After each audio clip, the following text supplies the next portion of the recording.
This is VSiN, the sports betting network.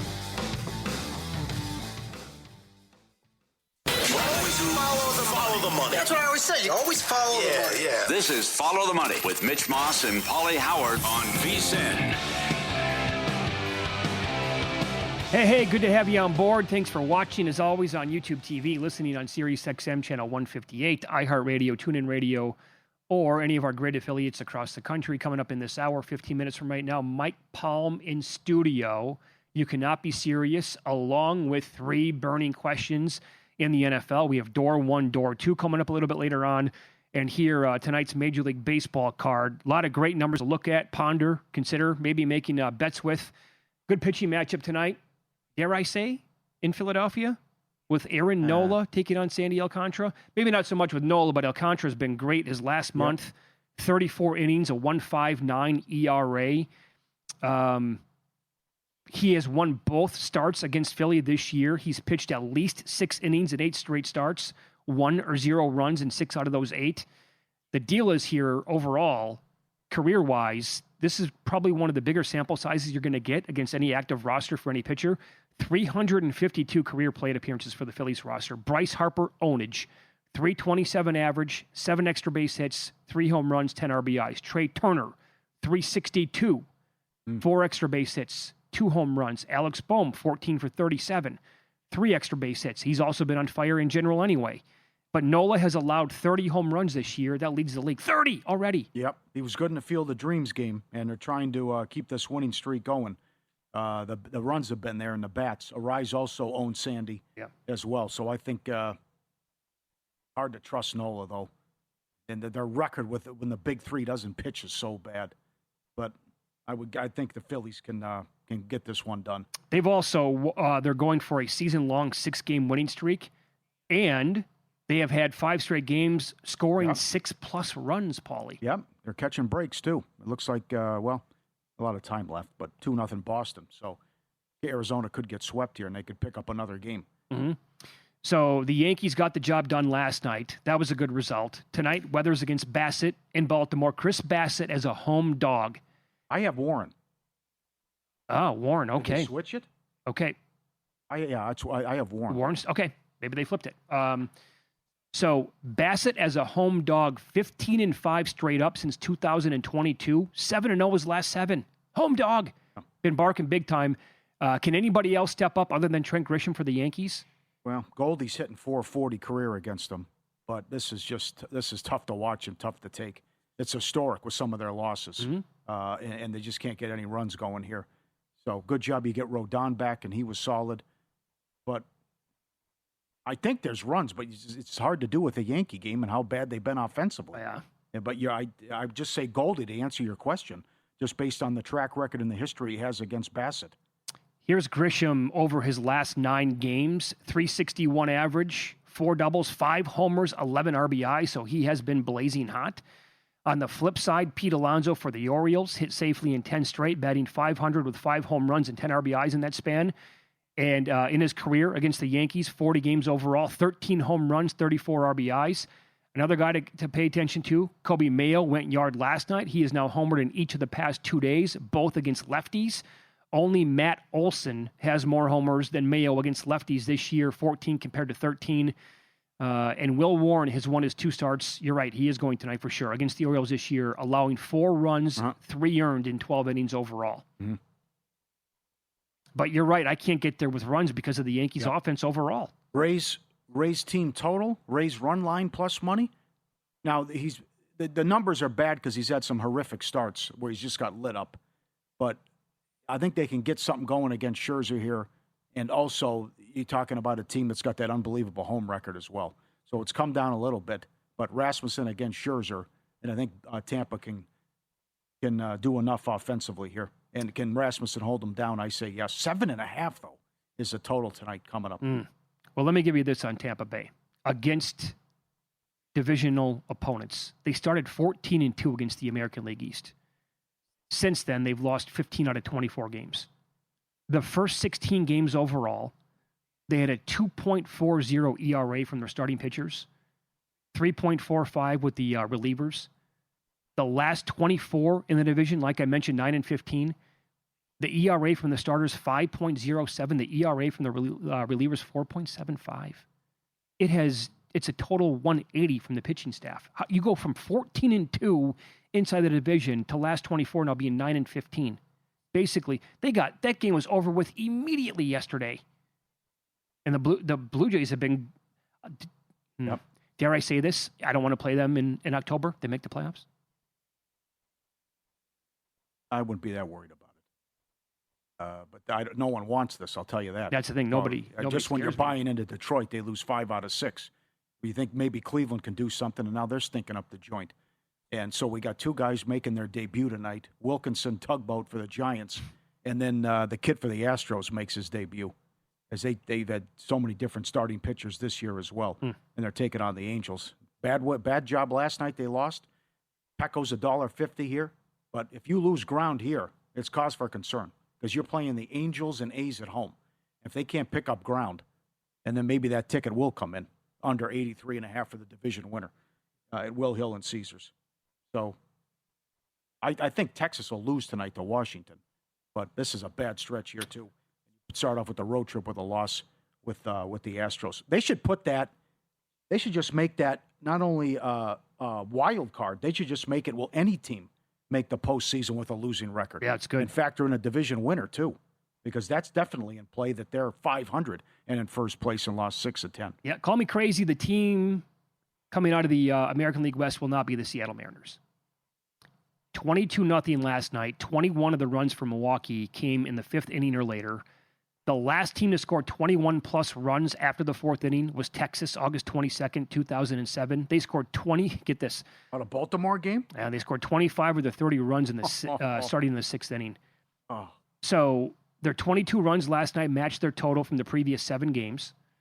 And now, like you mentioned earlier, the run differential is plus 158, Dodgers plus 143, best in the majors now.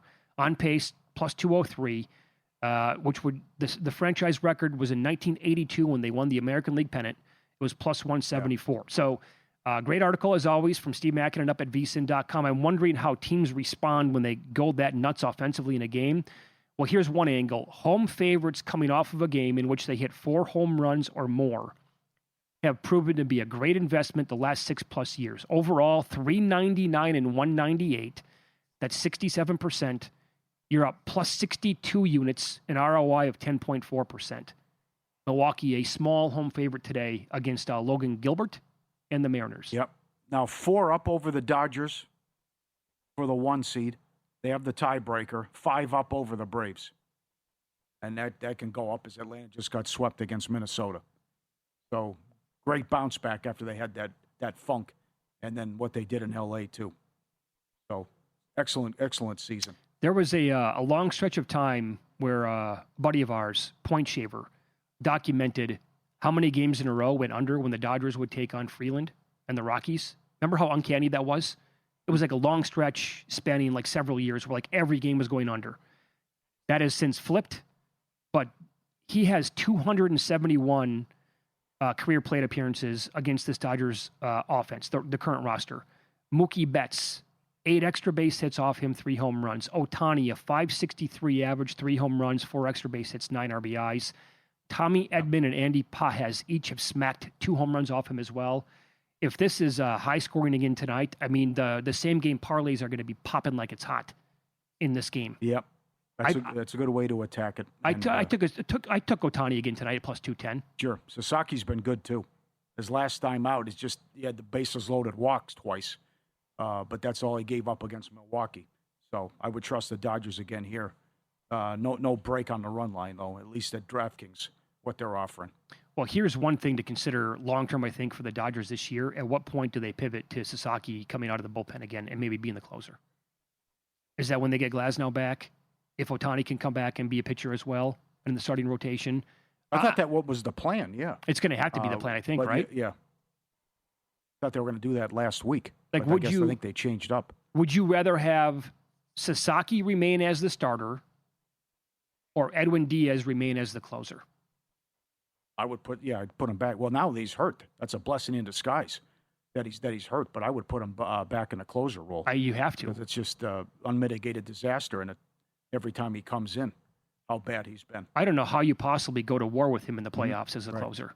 Roberts cannot lose his mind and stick with him. Can't. You bet anything else tonight? Thank you. I would look at, I mentioned the Nationals, and also the Royals going for the sweep here, too. Lugo's going. Look at the price, though. Lugo's $1.80 against the A's. That shows you how bad Springs has been, though, and his numbers. But that's sick to see a team that bad laying that price. Well, that is unbelievable. I know. It's not like Lugo's been Cy Young either. Well, they've been just such a flop. Oh, man. Let's see here. Updated race for most losses. The Royals have 74. A's have 77. What a race. Angels have 76. In the National League, yeah, the Rockies have 76 and the Giants have 74. The A's are going to be, now they're starting to have a cushion over other teams not named the Angels. But the Rockies also got bad news as they had to put their catcher, Hunter Goodman, on the IL. No good. It's going to be a great race. How many division games do the Giants have left? That'd be something to look at, too, in September as well. But the A's were 500 not that long ago. Week 0, college football almost here, and the NFL regular season right behind it. Get your edge with VSiN Pro. Join VSiN Pro to get instant access to the college football and NFL betting guides, team previews, power ratings, every best bet, every host, every guest, real-time betting splits. Start today, $9.99, or save 50% with the VSiN Pro annual subscription, VSiN.com/subscribe. Mike Palm next. 3 burning NFL questions for the Maestro as the season approaches on Follow the Money. It's VSiN, the Sports Betting Network.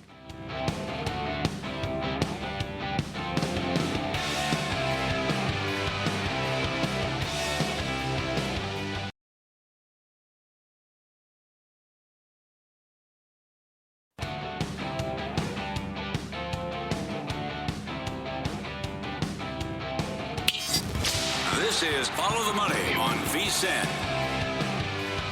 Wednesdays with the Maestro. Mike Palm is the VP of Circa Las Vegas, the Golden Gate, and the D. Joins us in studio here on another hot August afternoon. My God, I thought it was going to go away. It's back to like 114. Hello, Mitch. Hello, Paul. Hey, Mike. I just walked back from the D. I mean, I'm exhausted. It's ridiculous. The 7-minute walk. We had a hotel meeting. I just came back. By the way, it's like the total eclipse of the sun, you two in studio. It's amazing. Sure. How did he did? He's got the Saints. He had the Saints in the Invitational. Yeah. I hate the pick I don't now. like it. Well, you were left with the Packers. You could have taken the Packers. No, thanks. No, he said no way. Well, it's better than taking the Raiders 11th. 0 way. How about that pick? The funnest part is always the draft of 32 because everybody just picks their home team, right? Pretty much. That's what it was. I kept saying home team, home team, home team. And then another Idaho. There were 5 people from Idaho out of 31. Can you believe that? I said, now another Idaho. San Francisco's gone, and Seattle's gone. What's the home team for him now? You know, Probably the Vikings? Frankfurt Galaxy from the old, I mean, a little Nazi reference, but, you know, I mean, what's left? Sure. Who's this year's New England? I don't know if anyone's this year's New England. I think Atlanta's underrated. I know they've had injuries here, but boy, do they have a lot of weapons and a massive upgrade at head coach. I just think, you know, you can lay the juice with over 6.5. Yep. Or you can get a plus price on over 7.5. It's hard for me to believe this team's only going to win 6 games this year, only going to win 7 games this year. What about when they throw for 0 yards on average per game? Well, I guess you got to get somebody to give people the ball, but they still have all these weapons, and I don't know. I mean, I'll take a chance that he's halfway decent at some point this year, and they can put a few wins together in that division. A risky prop. Is it? I don't know. He didn't throw the ball 5 yards down the field. Well, you know, he has more weapons now. He's a better running game. I think he's got an excellent tight end. They have an offense just waiting for a quarterback, which is the same way I feel about Minnesota, who has an offense just waiting for a quarterback, and hopefully by September, Kyler Murray's learned the playbook. You know, that's the bet. Yep. Mm-hmm. So maybe there isn't going to be a New England this year. So are you going to rule out the Giants too? The offensive line, it's not there. How are they going to keep that kid healthy? How do you keep Dart healthy? That's my major concern for the Giants. can you keep Dart healthy? Secondary problems as well. The front of that, obviously the front seven, the front defensive line will be really, really good. They have weapons there, but and the schedule, by the way, again this year, way too difficult for me to get on board with this team. Way too difficult for a team that deserves an easier schedule. I mean, when you look at it in the long run, I think the Giants are a team that you target in 2 years or 3 years. I agree. I think they're a building franchise, not this year. I will say this, though. They're going to be better than the Commanders. I would agree with you there. I think Washington is going to be a stink bomb yet again this year. Regression after regression. Mm-hmm. Yeah. I'll tell you my team I think will disappoint people is I think the 49ers are going to disappoint people. The offense, these Are you saying not even playoffs? I'm saying under 9.5 plus 130, which would say no playoffs, right? Okay. 9 and 8 probably won't get them in. You got 2 easy division games, but 4 tough ones. You got a head coach. Who knows how bad Shanahan's really banged up with that whole cover up. The offense just looks slow and old to me. I think they're in a tough spot here. I don't see how they win 11 games, which their standard number is 10.5, right? Mm-hmm. How about Seattle? You're going to miss Kubiak. You're going to miss Walker. Can Darnold do it again? I see how the new OC works out. I think you're trying to catch lightning in a bottle with Darnold twice. I just don't think. I don't think that they're going to be there at the end. I think if the Rams stay healthy, they're clearly the best team in football without doubt. Now, that's the big bet again, though. I mean, I thought 2 years ago Stafford wouldn't play anymore. Mm-hmm. So if they can stay healthy, I think they're head and shoulders above the rest of the NFC. Is it 14 wins then? Could be. I think you could bet some alt numbers with them if you want to take a shot here. Lou Finocchiaro came on a couple weeks ago and at the time gave out his best bet for a win total. It was Seattle under. Yeah, he was on my show, Bet on Chicago, and that was his lead. Seahawks under was his strongest feeling. He had all under bets at that time, too. He gave out 3 under bets, and they were all. What else you got, Paul? What else, Paul? What else? What else can we talk about here on this first segment? That's all I sent you. Okay, game of the century tonight. Yep. Is anybody talking about the game of the century tonight? Which is what? Lynx at Valkyries. It's the game of the century. Yeah. Well, Valkyries haven't beaten them yet. They haven't beaten the Aces or you can beat all the downtroddens you want. Are you calling this a preview of the WNBA Finals? No, I don't believe so. I only think there's 2 teams that can win. Despite the Aces' loss at home, which was, I thought, a bad spot for them last night. I thought you have Golden State futures. I have Golden State to make the semifinals. Oh, is that it? Okay, all right. Semifinals, Mitchell. Okay. Which means they only have to win a first-round game. Well, who knows who's going to be the 7? Looks like Mystics or Wings. Wings got to hang on for dear life now. Mm-hmm. I mean, Phoenix is 4.5 back. It's not impossible for them to get caught. 2 days ago, they were 6.5, and I thought it was impossible. Now they're 4.5, and your girl, who you loved being the top pick, Fudd, she's having arthroscopic knee surgery now on that right knee, and she's out for the rest of the regular season. How bad is this? People are already saying this is Odin and Durant. It's the same knee. Same knee. The MVP candidate goes 2. She goes 1 out for the year, and it's the same knee she hurt in 2019 and 2023. By the way, I think Miles is clearly the second best player this year behind Asia. I just don't know how you say Asia's not the best when she can hit from 3. She's the best defender in the post in the league, right? And she's the leader of a championship team. But Miles has changed that franchise. And Cheryl Reeves is the best coach because she adapts to her talent level. But all of a sudden, they're an up-tempo team, and they have so many weapons. And, this girl doesn't even have to score for them to be good. Mm-hmm. So what if Golden State, what if there's a path tonight where they put Minnesota in the meat grinder? Because they are elite defensively. Yeah. And if they dictate this game and they win convincingly, will one game change your opinion about their ceiling? No, but I just don't think in the playoffs, when this becomes a possession-for-possession league, that they have enough elite scoring when you get into a fourth quarter of a game. I just don't know who can you really count on. Can you count on Gabby? I don't know. Tiffany Hayes? I don't know. Who are you really going to count on? And who are they going to take away? It's interesting. I think the path to beating the Aces is to take away Jackie Young, right? And watching the Aces in the last few weeks, take away Young. You let Asia have her points. You let Chelsea Gray have her points. If you they kind of go as Jackie Young goes. What are you going to do? What are you going to do to take from Minnesota, though? Who are you going to stop, right? Williams' mid-range game is unbelievable. I mean, those 16-foot jumpers for her are like a layup. McBride's deadly from 3. Miles can beat you off the dribble. Are you going to take away Fee? Nobody's even talking about Fee, who was going to be the MVP last year before she got hurt. She's just putting up 16 a game now. Who do you take away? They have a lot of weapons, and when they want to defend, they can defend. So, can you believe the under run? 18 of the last 19 games have gone under. It ended with the fever last night. Yeah, they finally went and played an over. I know. Yeah, finally. Crazy. They had 16 in a row going into last night. Yep. What are we on? Last week you said we're above pace 80% from last year. Now we're over 10,000. Yep. What is the pace still strong? Exactly 80%. So last year, with 25 days left, we were at 5,600. This year, we're at 10,000. So exactly 80% over. Still 23% over in the millions. 70. It's 20 to 16 in the 25%. 20 to 16 in the Grandissimo. So we continue to pace very well here. I mean, I will be shocked if we don't get to 25 million. Wow. You'll be shocked. I will be. I mean, it just keeps going. It keeps going. Mitch, even if we tailor off, we've never been less than 50%, right? We were at 70, went down to 50, up to 86. Even if we end up at 50 or at 27, 28 million, right? So I feel that way. Okay, so what's the climb now that we're talking about on a daily basis? What's the consistent count that you're getting for signups? 300-400 every single day? On a Monday and Tuesday, we're getting 300. And then the weekend 6? And then the weekends you're getting 600-700 here. And as we ramp into the final few, remember it's later this year, right? Because of the Labor Day. Then you're going to expect to be doing 1,000 a day on the weekends, the weekend before, and then the last 4 days over 1,000. Oh boy! So then, you're really not joking around. That's going to hit probably 25,000. You're talking about the bad day is 300. Yeah, right. With 25 days to go. Baxter said 28,000. Well, I'm right there with him. I said 27, 28. Like nothing really will surprise me. I made my number new. I started with 22.5. I made my adjusted number 27.5. Does the documentary's big? The network helps. How big is the fiasco at the Westgate play into this? Well, I think that's a big tailwind for us. There's certainly significant. You think it's significant?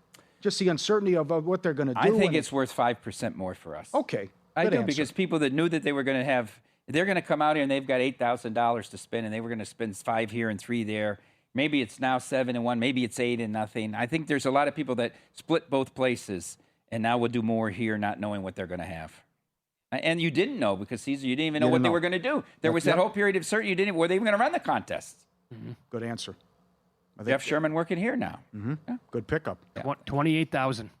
That would be incredible. Oh boy! Remember, we used to compare it to the World Series of Poker main event. They get 10. 10. They get 10. You might get 30. Could we ever get that big? Yeah. Could we ever get that big? So which way will it go this year? 2 years ago, chaos in the first month, like you wouldn't believe. Everybody was out. Yeah. Or last year, nobody was out until Thanksgiving, and then it was just bloodbath. I like nobody out better. I like more people to get some bang for their buck. So let's cross our fingers that there's some stability early. Numerous people have said they're using the Raiders week 1. God bless them. God bless them. God bless them. Yeah. If you're ever going to use the Dolphins, it would be week 1, in my opinion. Or not go against them. More with the Maestro next, including You Cannot Be Serious. Where in the world is Kettle Marte?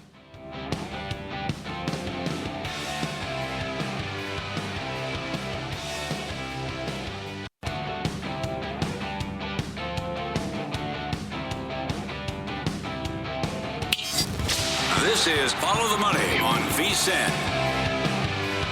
It's good to have you on board as we continue here Wednesdays with the Maestro. Mike Palm is the VP of Circa Las Vegas, the Golden Gate, and the D. It's time now for You Cannot Be Serious. You can't be serious, man. You cannot be serious. Yeah, how about some headlines? I missed that headlines part of this segment. So we'll start with where in the world is Carmen Sandiego? I mean Kettle Marte. After the D-backs concluded their series in Atlanta Sunday, the team traveled to Boston for a 3-game set with the Red Sox. The D-backs conspicuously held their lineup on Monday night until 15 minutes before first pitch, as 3-time All-Star second baseman Ketel Marte had not arrived at Fenway. He did not show up by first pitch, and the D-backs immediately placed him on the restricted list, meaning he cannot participate, but it's not an injury and he's not getting paid. After the game, D-back skipper Torey Lovullo said Marte was away for the team, quote, dealing with a personal issue, and that he had attempted to communicate with Marte, but, quote, he didn't respond much. What does that mean? He didn't respond much. On Tuesday, complete flip of script. The team reported that Marte had gone back to Arizona to get an MRI on his knee. This seemed odd, as D-backs third baseman Nolan Arenado underwent an MRI that revealed intercostal injury on Monday in Boston. When questioned about why Marte had to return to Phoenix for his knee, but Arenado could get his injury looked at in Boston, Lovullo said, quote, that's not my department. Now today, Marte's agent Charisse Espinoza Dash. And for those scoring at home, that's Espinoza dash dash. Well, you like that, Mitch? Well, it's a hyphenated name with dashes. I'm sorry, I had it. Dash Dash said, Kettle is currently managing a personal matter and will be undergoing an MRI on his knee tomorrow. Kettle appreciates the unwavering support from fans, teammates, the Diamondbacks organization, and Torey Lovullo during this time. He remains optimistic about his recovery and looks forward to returning to the field to contribute to the team's success as soon as possible. So it's good that the Diamondbacks PR department got the script to his agent today to cover both of the stories that they had told. I'd say give the guy a break if this had been the first. Oh, this is not the first time, not even the second time. Last year, during July, Marte missed multiple games when his house got broken into over the All-Star break. And this June, it was reported that there was trouble in the clubhouse and causing issues because of Marte's repeated absences, to which Lovullo reported Martell is a great clubhouse guy and there are no issues. How long are the Diamondbacks going to keep covering up for this guy? Arizona Diamondbacks! You cannot be serious! Now for something completely different. A league of their own. How many of you have been following the Women's Pro Baseball League? Not many, I would suggest, for all the hate I get for talking about the WNBA. But this is a league 2 years in the works, okay, Paul and Mitch? They have 4 teams, Boston, New York, LA, and San Francisco, and they began games in August. All games are played at Robin Roberts Stadium in Springfield, Illinois. So for the first year, it's 7 weeks of games. They play on every Wednesday and every Sunday, all right? Less than 2 weeks after the beginning of their inaugural season, the Boston Hunters fired their manager, former Red Sox stopper Keith Folk, following a disastrous, listen to me, a disastrous 1-2 start, leaving them a game and a half back of the league leading at the time 3-1 Los Angeles Queens, who we suspect will play their games next year in West Hollywood. WPBL Commissioner Justine Siegel said of the firing, it was completely for baseball reasons. Folk had a hard time relating to his team full of young players, and we thought someone else would be a better fit. But Folk tells a much different story. He said that he negotiated with the CEO of the league that he would stay in Arizona during the season with his wife and children. His wife is 8 months pregnant. I had this deal completely worked out. But apparently, they didn't think to tell my assistant coaches or even my players. So everyone was shocked that I would fly back to Arizona after the games on Wednesday and Sunday nights. The commissioner said Folk had lost control of the locker room and the move had to be made. So who at this sudden time could replace Folk? Well, they looked across the diamond to Queens assistant coach Jamil Weeks, former Major League Baseball player, who went from being the assistant coach of the Queens to now the head coach of the Hunters. Women's Pro Baseball League. You cannot be serious! And now for an even, maybe, an even more ludicrous story. Have you heard about, the title is A Bridge Too Far. Have you heard about the Edmonton Marathon? Did you guys catch on to this story? How about this? 2 days, so Sunday was the races. Don't tell me someone cheated. No. 2 days after runners completed the Edmonton Marathon, the race director is apologizing after he says event officials discover an error in accounting for detours and the races were actually too long. So if you were following this Sunday night and Monday, there were Olympians, there were amateur runners, there were these people that traveled and said, we ran too long. That course was my time couldn't have been like that. It was too long. On Sunday night and Monday, all these Canadian officials absolutely denied it. Said there's no way it was exactly, and so no. In a statement issued Tuesday afternoon, Director Tom Hughes said the distance of the half marathon and the marathon courses were exactly 675 meters longer than they had previously thought. The Edmonton Marathon's previous statement detailing confidence in the course certification process was issued with the best information we had at the time. The review has identified an error in how this year's detour-related course adjustments were calculated, and we sincerely apologize. The additional distance was added for the Wellington Bridge detour, which was partially offset with adjustment made to the course west end turnaround point. Upon review, it was determined that the turnaround point did not offset the addition of the detour. We own this error. We take full responsibility, and we're going to try to figure out how we can certify this result. How about they caught up with this guy, Calgary runner Mike Walsh, who spent a year training for the Edmonton Marathon in hope that he would have a time that would qualify him for the granddaddy of them all, the Boston Marathon. He wanted 2:59 for the 40 to 44 men's age group. He actually ran exactly 2:59 in the actual race course distance, but did not qualify because of the extra difference. Edmonton Marathon! You cannot be serious. I don't know how you find some of this stuff, but man, it's incredible. I'm sure you. Yeah. People reach out. How about Folk? Oh boy. Folk. They come out with all this statement. They said he was too hard on the girls. The girls wanted to play and know that their errors it's okay to make mistakes and they could still grow in the game. Our average age is 23. We needed someone who could relate. It had nothing to do with that at all. They didn't want him flying back and forth twice a week. I got a lot here for you. Okay, go.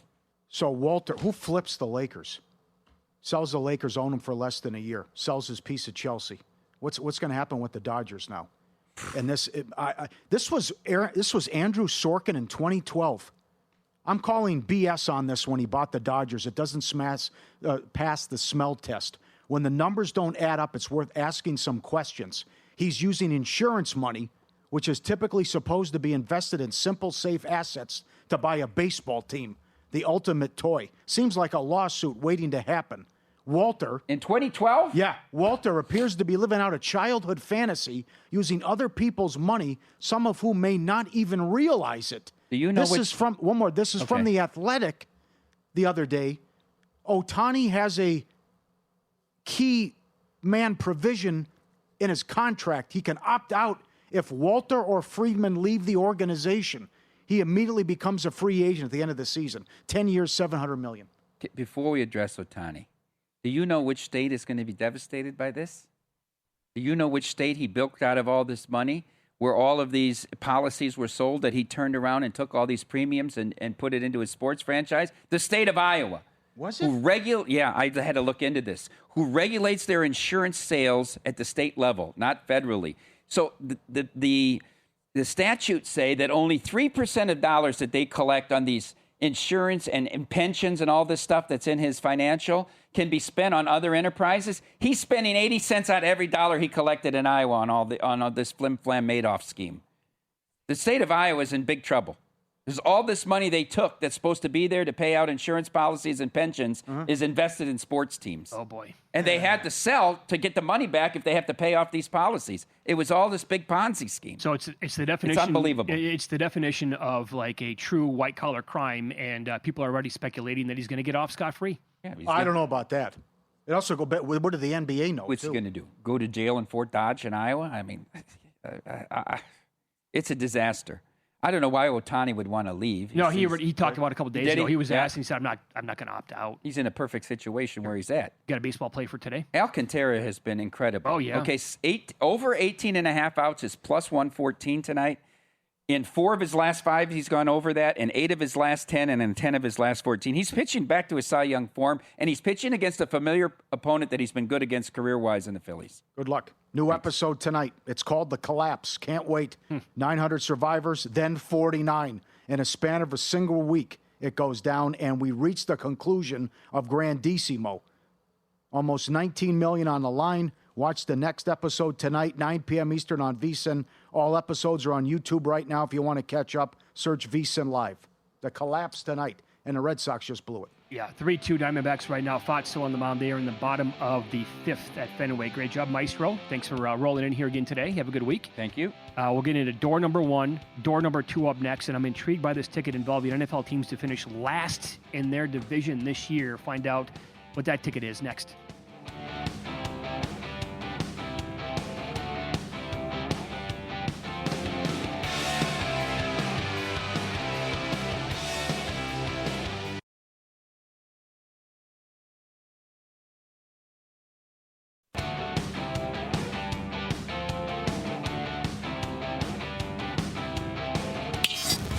This is Follow the Money on VSiN.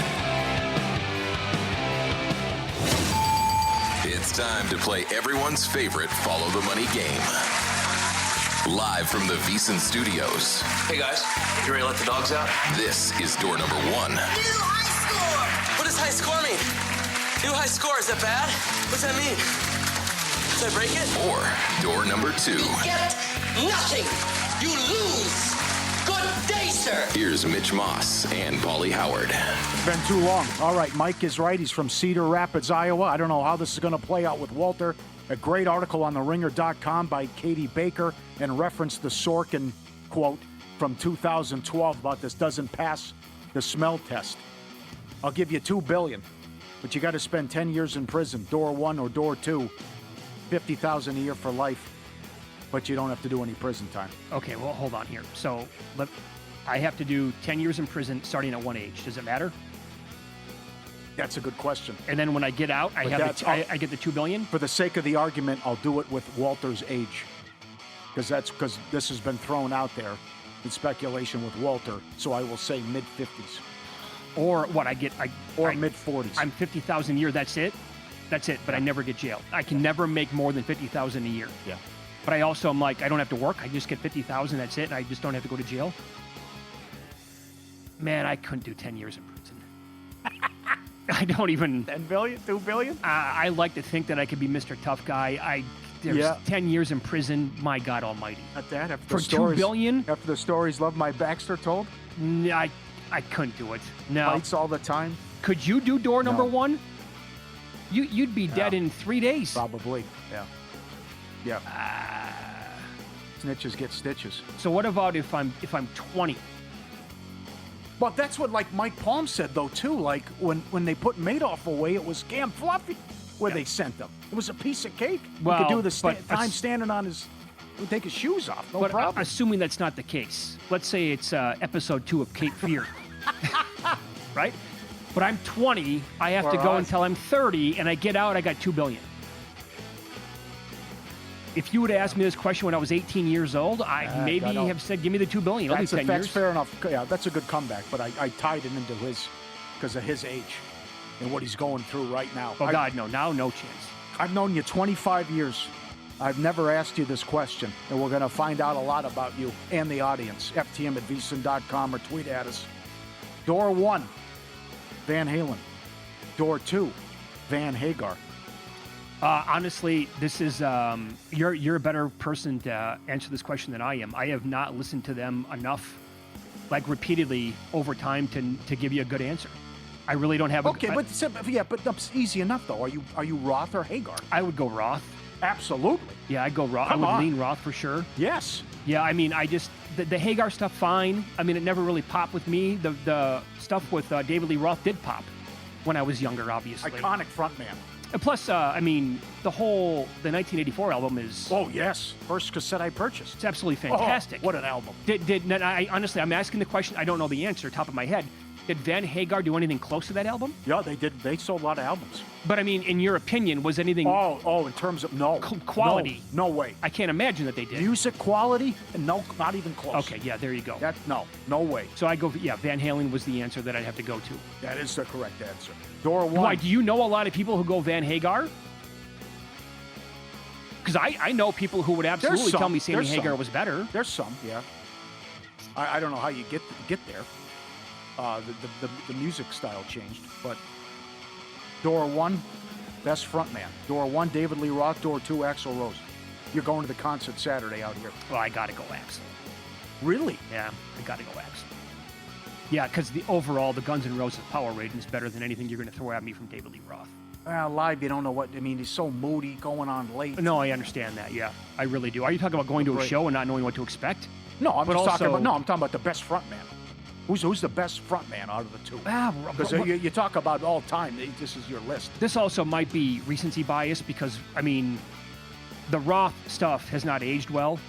I saw some stuff on him, like, performing recently. It was not great. It's over. Yeah, come on. He's 70 years old. Come on. But also, like, back, I was probably, I mean, when California Girls came out on, what was it, MTV, when I was 8 years old. His solo career was pretty big. I'm like, this is the greatest thing I've ever seen in my entire life. Yep. Things were happening I didn't know could happen to a young boy.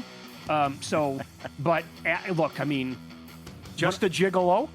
Yeah. California Girls? Sure. Yeah, but man, I'll be honest again. I've seen Guns N' Roses once. I'm going back again this weekend. I can't wait. There's a 2-run shot by Arizona. They lead 5-2. By the way, fought in the first 5 because they won it in the first 5 today. Our buddy Kevin Rogers checking in. 9-0-1 since June 30th.